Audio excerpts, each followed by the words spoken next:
आज से दिल्ली और मुंबई से कोलकाता जाने वाली परवाजों पर रोक लगा दी गई है। कोलकाता एयरपोर्ट डायरेक्टर ने शनिवार को इसकी जानकारी दी थी।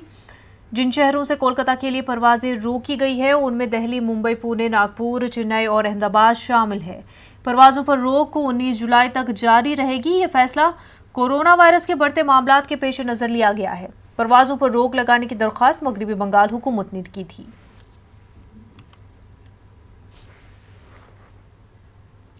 आज से मुल्क भर में तारीखी इमारतों को सयाहों के लिए खोल दिया जाएगा, लेकिन ताजमहल को फिलहाल बंद रखा जाएगा। आगरा में बढ़ते कोरोना पॉजिटिव मामलों की तादाद की वजह से तारीखी इमारतों को बंद रखने का फैसला लिया गया है।